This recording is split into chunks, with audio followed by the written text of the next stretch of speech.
오늘은 요한복음 3장 말씀을 통해 우리를 향한 하나님의 뜻을 함께 살펴보고 기도의 제목을 찾고자 합니다. 3장 전반부에 보시면 니고데모라고 하는 유대인의 지도자가 밤에 예수님께 찾아와서 예수님과 대화를 하는 장면이 나옵니다.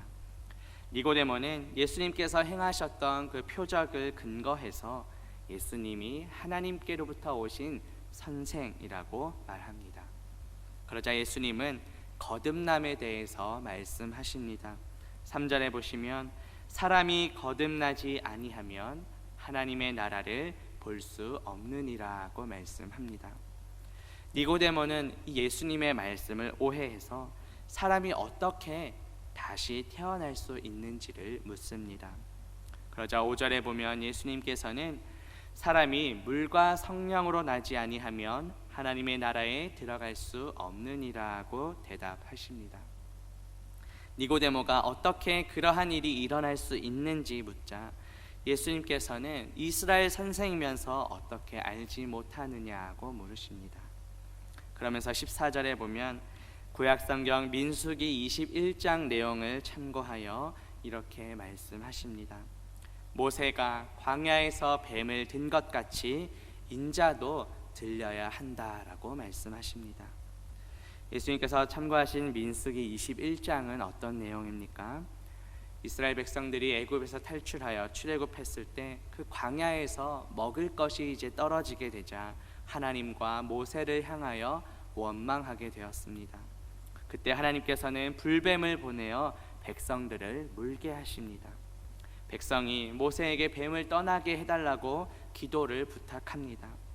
그래서 모세가 하나님께 기도하자 하나님께서는 장대 위에 불뱀을 만들어서 그것을 매달고 그것을 보면 살게 될 것이라고 말씀하셨습니다. 민수기 21장 9절에 보면 모세가 놋뱀을 만들어 장대 위에 다니 뱀에게 물린 자가 놋뱀을 쳐다본즉 모두 살더라고 말씀합니다. 여기서 장대 위에 매달린 그 놋뱀은 바로 십자가에 달리신 예수 그리스도를 가리킵니다.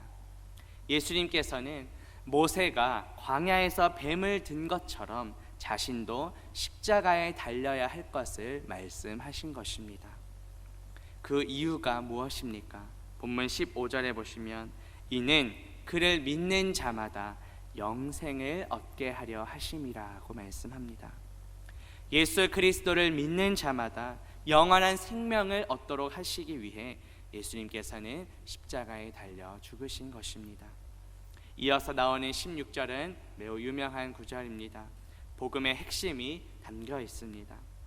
하나님이 세상을 이처럼 사랑하사 독생자를 주셨으니 이는 그를 믿는 자마다 멸망하지 않고 영생을 얻게 하려 하심이라고 말씀합니다.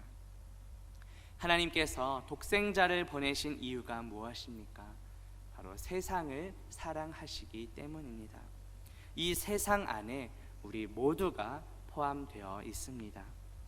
다시 말해 우리 한 사람 한 사람을 너무도 사랑하셔서 독생자 예수 그리스도를 우리에게 보내주셨습니다. 당시의 유대인들은 자신들만 선택받은 백성이라고 생각했습니다. 하지만 하나님의 사랑은 누구도 차별하지 않고 우리 모두를 사랑하십니다. 하나님께서는 독생자를 주셨습니다. 독생자는 하나님의 유일하신 아들 바로 예수 그리스도를 가리킵니다. 그 아들 안에 하나님 아버지의 모든 것이 모든 풍성함이 담겨 있습니다.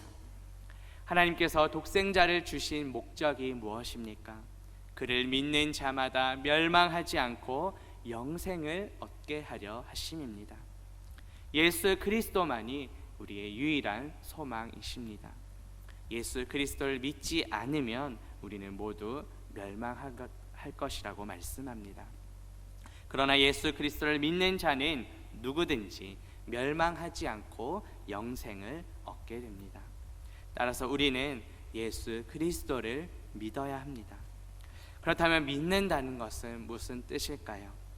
본문 3장 마지막 36절에 보시면 아들을 믿는 자에게는 영생이 있고 아들에게 순종하지 아니하는 자는 영생을 보지 못하고 도리어 하나님의 진노가 그 위에 머물러 있을 것이라고 말씀합니다. 본문에 따르면 믿음과 순종은 동일합니다. 순종하지 않는 것을 믿지 않는 것이라고 말씀하고 있습니다. 예수 그리스도를 믿고 그분의 말씀에 순종할 때 영생이 있습니다. 그러나 순종하지 않는 자에게는 하나님의 진노가 있을 것이라고 말씀합니다. 그렇다면 우리의 믿음은 어떠한지 돌아봅시다. 신약성경 야고보서 2장 17절과 26절에 보면 행함이 없는 믿음은 그 자체가 죽은 것이라. 영혼 없는 몸이 죽은 것 같이 행함이 없는 믿음은 죽은 것이라고 말씀합니다. 피상적인 말로만 하는 믿음이 아니라 우리의 행동으로 순종으로 나타나는 것이 진정으로 살아있는 믿음입니다. 이 요한복음이 쓰여진 목적이 무엇입니까? 요한복음 20장 31절에 보면 오직 이것을 기록함은 너희로 예수께서 하나님의 아들 그리스도이심을 믿게 하려 함이요 또 너희로 믿고 그 이름을 힘입어 생명을 얻게 하려 함이라고 말씀합니다. 예수님은 하나님의 아들 그리스도이십니다. 이 그리스도는 히브리어 메시아를 헬라어로 번역한 것입니다. 바로 기름 부음 받은 자라는 뜻입니다. 구약에서 기름 부음을 받은 세 가지 직분이 있습니다. 왕, 제사장, 선지자입니다. 그리스도는 우리를 다스리시는 왕이십니다. 그리스도는 하나님과 우리 사이를 중재하시는 제사장이십니다. 그리스도는 말씀이 육신이 되어 우리 가운데 거하신 선지자이십니다. 하나님께서는 우리를 사랑하셔서 독생자 예수 그리스도를 우리에게 보내주셨습니다. 사망 권세 이기시고 부활하심으로 우리에게 영원한 새 생명을 허락해 주셨습니다. 부활 후 승천하셔서 지금은 하나님의 보좌 우편에 앉아 계십니다. 그리고 장차 살아있는 자와 죽은 자를 심판하러 다시 오실 것입니다. 우리는 사도신경을 통해 이 믿음의 고백, 우리의 신앙을 고백하고 있습니다. 주님 다시 오시는 그날까지 이 믿음을 지키며 아직까지 주님을 믿지 않는 그 가족들과 이웃들에게 예수 그리스도를 전하며 살아가는 저와 성도님들 되시기를 주님의 이름으로 바라겠습니다. 함께 기도합니다. 하나님 아버지, 오늘 말씀을 통해 복음의 핵심을 다시 한번 살펴보게 하시니 감사합니다. 하나님께서는 우리를 사랑하셔서 독생자 예수 그리스도를 보내주셨습니다. 아들을 믿는 자에게 영생이 있음을 믿습니다. 예수님께서 하나님의 아들 그리스도이심을 믿고 영원한 생명을 누리며 예수 그리스도를 전하며 살아가는 우리 모두가 되게 하옵소서. 예수 그리스도의 이름으로 기도합니다. 아멘.